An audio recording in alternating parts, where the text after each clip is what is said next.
साबिक सदर आसिफ अली जरदारी और बिजनेस टाइकून मलिक रियाज के दरमियान होने वाली मुबीना गुफ्तगू की ऑडियो सामने आ गई है।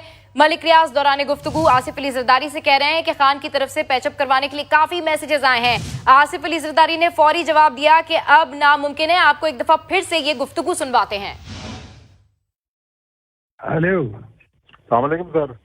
वालेकुम सलाम। खैरियत सर, बस मैंने बताना था, मैंने पहले भी आपको बताया था कि उधर से मैंने कहा था कोई बात है मैंने करनी है, आपने कहा था बात नहीं करेंगे। तो मैंने बताना था कि सिर्फ इन्फॉर्मेशन देनी थी आपकी कि खान की तरफ से बड़े मुझे मैसेज थे कि जी हमारा पैचअप करा दें आपके साथ। आज तो उसने बहुत ही किए हैं मुझे मैसेज। अब इम्पॉसिबल है ना। नहीं ठीक है, मैं सिर्फ आपकी नजर में हूँ। आपने ऑडियो गुफ्तगू सुनी जिसमें मलिक रियाज का कहना है कि खान साहब ने मैसेजेस में कहा कि पैचअप करा दो, जिस पर आसिफ अली जरदारी ने दो टोक जवाब दिया कि अब इम्पॉसिबल है। ये ऑडियो गुफ्तगू के हवाले से हम आपके साथ में ये खबर शेयर कर रहे हैं। साबिक सदर आसिफ अली जरदारी और बिजनेस टाइकून मलिक रियाज के दरमियान होने वाली मुबीना गुफ्तगू की ऑडियो सामने आ गई है।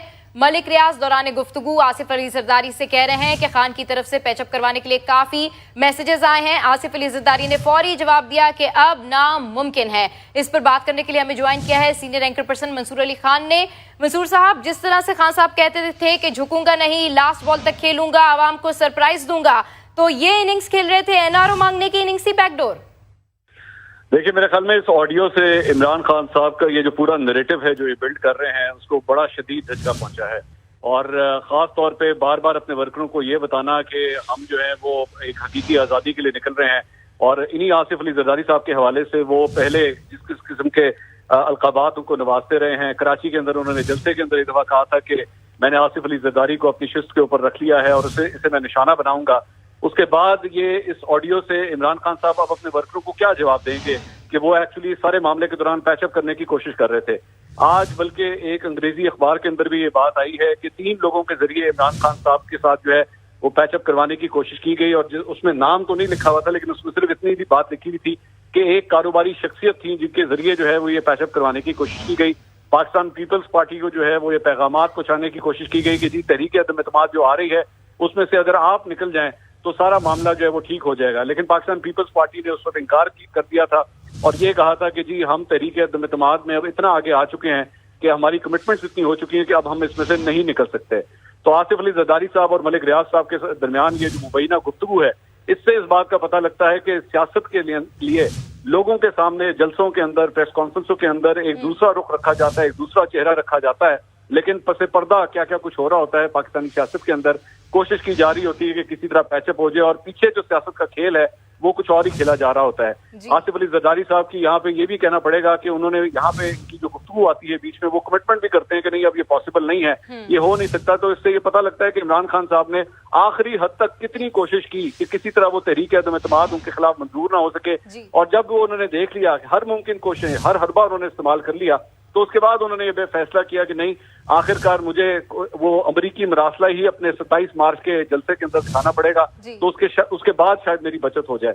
आज इस ऑडियो के मंजर आम के ऊपर आने के बाद मुबैना तौर पर ये 2 अफराद की गुफ्तगू अभी थोड़ी देर पहले आपने सुनाई है, मेरा ख्याल में इसके बाद इमरान खान साहब की सियासत को एक बहुत बड़ा धचका लगेगा। बिल्कुल ठीक कह रहे हैं कि इमरान खान साहब की सियासत को बहुत बड़ा धचका लगेगा, क्योंकि जिस तरह से वो अपना बयानिया लेकर चले हैं और जिस तरह से वो कौम को कहते थे कि मैं सरप्राइज दूंगा, लास्ट बॉल तक खेलूंगा। तो आपको क्या लगता है कि ये जो गुफ्तगू हुई है तहरीक-ए-अदम-एतमाद के बिल्कुल आखिरी दिनों में हुई है, आखिरी वक्तों में हुई है? इस हवाले से कुछ इतलात हैं आपके पास? इस हवाले से कुछ बता पाएंगे हमें? देखिए, पाकिस्तान पीपल्स पार्टी के जो रहनुमा हैं वो इस सिलसिले में मुख्तलिफ क्लेम्स कर चुके हैं ऑलरेडी। मैं ऑन द रिकॉर्ड ये बात आपको बता रहा हूँ कि उन्होंने टॉक शोज के अंदर ये कहा है कि हाँ जी, हमसे पाकिस्तान तहरीक-ए-इंसाफ ने हमसे राब्ता किया था और कोशिश की थी कि हम लोग किसी तरह उनके साथ पैचअप कर लें और इस मामला से निकल जाएं।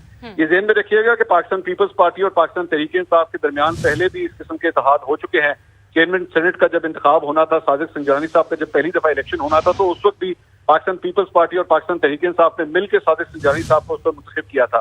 तो मेरा ख्याल में इनको ये लगता था, इमरान खान साहब को लगता था कि इस पूरे इत्तेहाद के अंदर अगर किसी जमात से बात हो सकती है, किसी तरह इस इत्तेहाद को तोड़ा जा सकता है, तो वो सिर्फ और सिर्फ आसिफ अली जरदारी साहब के जरिए ही हो सकता है। और आसिफ अली जरदारी साहब वैसे भी सियासत के हवाले से समझे जाते हैं कि बहुत बड़े एक पॉलिटिकल प्लेयर हैं, तो इसलिए मेरे ख्याल में उन्होंने ये कोशिश जरूर की होगी। लेकिन आपने आसिफ अली जरदारी साहब की मुबैना गुफ्तगू सुनाई, उन्होंने कहा कि नहीं, ये मुमकिन नहीं है। लेकिन मुझे अफसोस इस बात का ये होता है कि इमरान खान साहब on the face of it जब अपने लोगों के से खिताब करते हैं, अभी थोड़ी देर पहले उन्होंने चंद घंटे पहले जो प्रेस कॉन्फ्रेंस की उसके अंदर भी उन्होंने यही तासुर दिया कि नहीं, चाहे जो मर्जी हो जाए, मैं हकीकी इनकलाब के लिए निकल रहा हूं और मैं सुप्रीम कोर्ट से भी राब्ता करूंगा।